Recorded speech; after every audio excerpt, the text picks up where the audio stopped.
Olá, pessoal. Essa aula nós vamos falar sobre a segunda lei da termodinâmica, é uma parte mais conceitual, e vamos falar um pouquinho também sobre entropia. Retomando alguns conceitos que nós já falamos nas aulas anteriores, o enunciado da segunda lei da termodinâmica diz o seguinte: não é possível construir uma máquina térmica que, operando em ciclos, transforme todo o calor em trabalho. O calor flui espontaneamente da fonte quente para a fonte fria. Então, esse conceito inicial do calor fluir sempre da fonte quente para a fonte fria, né, o processo natural, nós já vínhamos falando desde a primeira aula, quando nós definimos, né, o que é calor e o que é temperatura. Então, essa fonte quente vai ser sempre o corpo ou o ambiente que tiver maior temperatura, ou seja, as moléculas vão estar mais agitadas. Então, esse processo ocorre naturalmente. Existem alguns processos forçados, tipo a nossa geladeira, que faz com que o calor flua da fonte fria para a fonte quente. O que é isso? Apesar da temperatura nesse ambiente ou nesse corpo estar menor do que do lado de fora, vamos considerar a geladeira. Apesar da temperatura da geladeira no interior ser menor do que o ambiente externo, e lá dentro ter menor quantidade de calor do que no ambiente externo, a geladeira força com que o pouco calor que ainda tem lá dentro da geladeira saia, ao invés do calor que está no ambiente entre, tá? O processo natural, como diz na segunda lei, é naturalmente do fonte quente, ou seja, do que tem maior temperatura para o que tem menor temperatura. E quando a gente fala de máquina térmica, a gente pode pegar um exemplo, os motores de combustão interna, né? Os motores dos carros, das motos, dos caminhões. Então, não interessa, né, quão tecnológica seja uma máquina térmica, ela sempre vai ter alguma perda.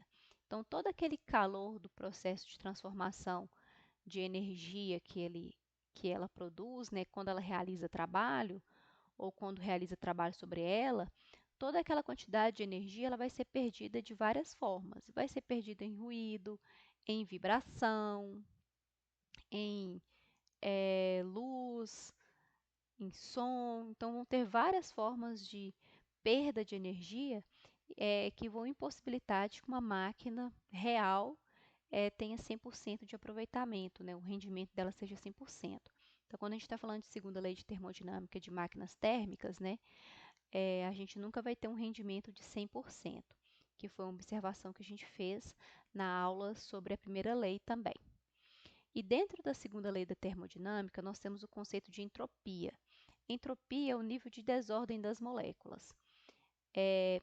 Naturalmente, a ordem tende para a desordem e a entropia sempre aumenta. Tá? Então, eu coloquei até um exemplo aqui da água numa cascata. Então, imagina que tem o rio e está chegando ali, né, nas beiradas da cascata, ali, antes de cair lá na queda d'água. Então, quando ela está ali no topo, ela tem um potencial de realizar trabalho, uma energia potencial ali em cima.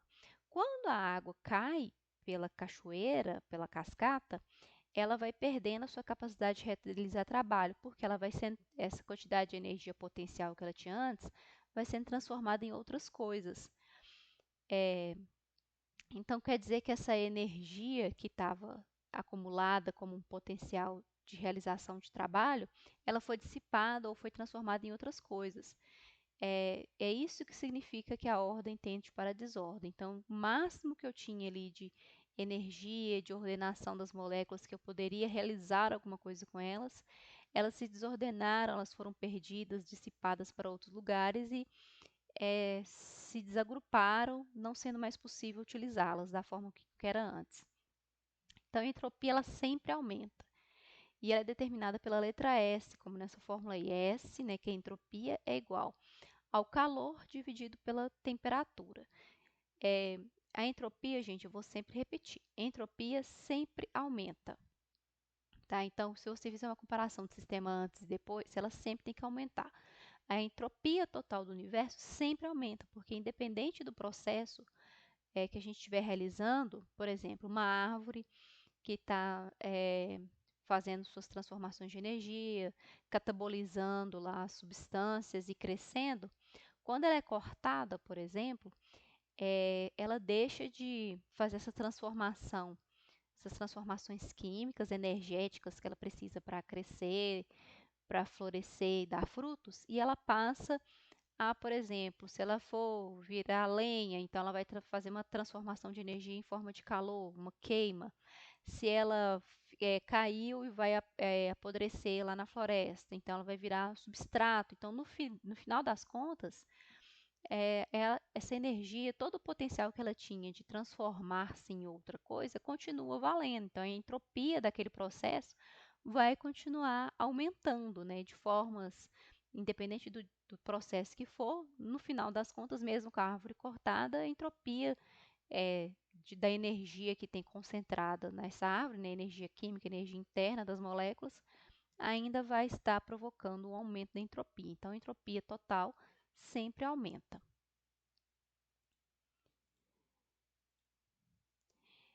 Na natureza, a gente não tem naturalmente um processo que vai da desordem para a ordem sem ser forçado.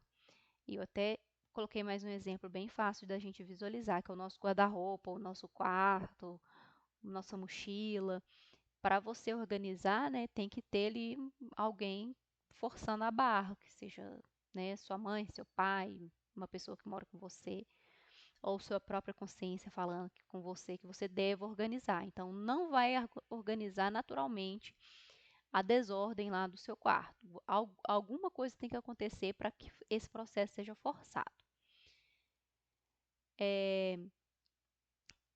E uma última observação que é bastante importante nesse momento é que a primeira lei é uma lei universal. Inclusive, ela está ali relacionada com conservação de energia, ela consegue estender para o microscópico as leis da conservação de energia que a gente já tem no macroscópico. Já a segunda lei é um enunciado probabilístico, ou seja, a gente está fazendo observações pontuais de um aglomerado, né, de um sistema de moléculas, e existe uma probabilidade disso acontecer.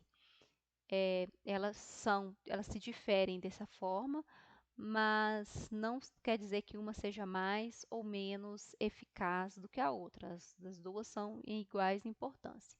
A gente muda só o olhar. Uma nós estamos olhando bem a nível microscópico, né, estimativa do que pode acontecer com aquele sistema, e a outra é só uma expansão daquela lei de conservação de energia mecânica que a gente já tem, expandida para o universo microscópico, né? Lembrando que termodinâmica ela sempre analisa a nível molecular. Então, é só uma expansão, né, um nome diferente para essas leis que a gente observa no nosso dia a dia. Então é isso, eu espero que vocês tenham gostado. A segunda lei ela é um pouco mais teórica mesmo, menos prática do que a primeira, mas são conceitos bastante importantes para vocês entenderem e guardarem, principalmente o conceito de entropia. Tem Engenhoteste no Google Sala de Aula e a gente se vê na próxima. Tchau, tchau.